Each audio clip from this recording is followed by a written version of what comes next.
All right, I'm gonna quickly go over these notes for y'all, okay? So, hopefully y'all can see it. If not, follow along. I'm on the first page right now on the notes. Again, all we're doing with this is just adding these functions together, right?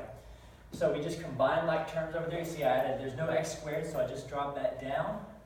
There's a negative 2x and an x, so I combine those together into a negative 1x, right? And the negative 8 and the positive 2 combined to negative 6. Again, we're just adding things together right there. Now, on top of doing this, you also have to do, I also showed you how to add them together and how to evaluate them actually. So all I'm doing is plugging this number in. So I'm plugging 3 in to either, I gave 2 options on the first few. I just kind of just did the easier one as I went along in the notes. I just plugged in 3 in them everywhere I saw an x. You could either do it into the original 2 that are being added, or the answer we got up top, or that x squared minus x minus 6, we could just plug it into that. We'll get the same answer. As you can see, no matter which one we plugged 3 into, if we plugged the 3 into that long one, we still got 0. And if we plugged in 3 into that shorter one that we found after we added the numbers, or the variables and everything together, we still get 0, okay? Let me skip on to subtraction. With this, again, you're doing the same thing. The only thing I did here right now is distribute that negative in. You see that? I distributed that negative into the whole thing. So that positive x changes to a negative x, and that positive 2 changes to a negative 2. And we're still doing the combining like terms thing. We just get a different function at the end. X squared minus 3x minus 10. And again, we do the same thing. I gave you both options here. You still get the same answer when we plug in 2, either into the original. All that, we do all that work, we still get negative 12. Excuse me. We still get negative 12 on both sides, no matter which one we use. Again, we plug everything in here. Make sure you're using parentheses right if you're putting this in the calculator. Because sometimes you don't put a parenthesis in correctly, you could end up getting a negative when it should be positive, or vice versa. Hopefully y'all can see this. If you can't, I just framed this right now, so I don't know exactly how perfect this is going to look. Anyway, so again, we plug into either the original 2 or the final solution we got beforehand, and we still get 12. Again, this is called evaluating. We're just plugging the number in. Next up, let's look at multiplication. Now, this is the part where I think we're going to get lost. Hopefully I showed this little term up here. If not, please write that in for me. Distribute.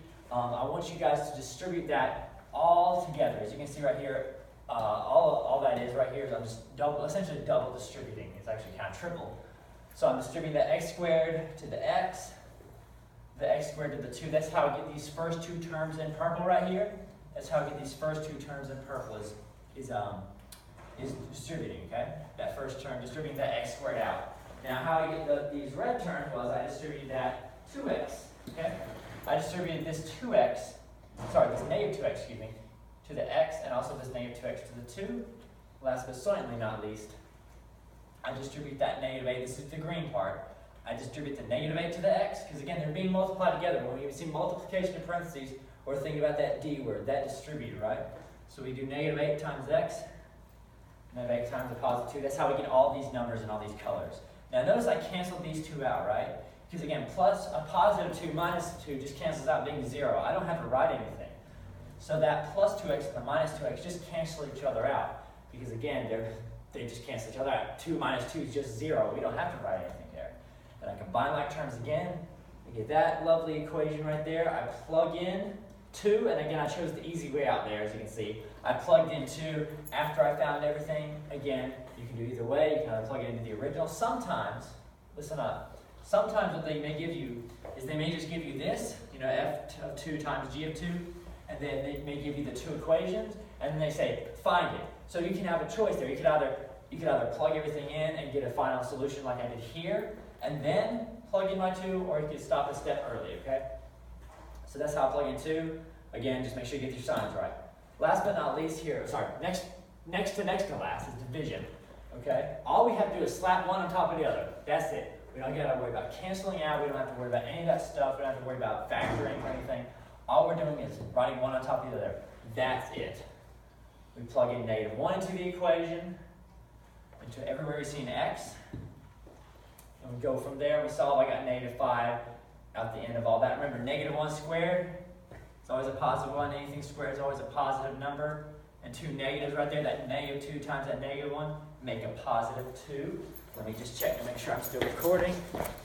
Beautiful I am, I'm sorry. This is very guerrilla style recording here. Good with division. Let me go on to the last two types. And there's a lot right here. Let's just stick with me one bit at a time. Ignore 6. Let's just look at this 5, okay? We have, again, these are the two equations we worked with this whole time. The f of x and the g of x right here. And everywhere I see this little phrasing thing, everywhere I see an x, I put a g of x, okay? So again, I'm looking at this f, okay, which is x squared minus 2x minus 8. Everywhere I see an x in that, let me underline that. Everywhere I see an x in this thing, I'm going to put that g in there. So what's a g? Well, g is x plus 2. So everywhere I see an x in this thing, I'm going to put this thing in there. So where I see x squared, instead of writing x squared, I'm going to put x plus 2 squared. Okay, that's how I got that. How to get the 2x plus 2? Well, I saw there was a little 2x right there. So again, hey, see an x, slap that x plus 2 in there. There's not an x with that negative 8, right? Y'all see that, how there's not an x with this negative 8? So I don't have to write anything like that. That's why I get all this. And again, it's just distribution from there. Just remember that rule. Everywhere you see an x, I put g. And again, same thing works for plugging it in.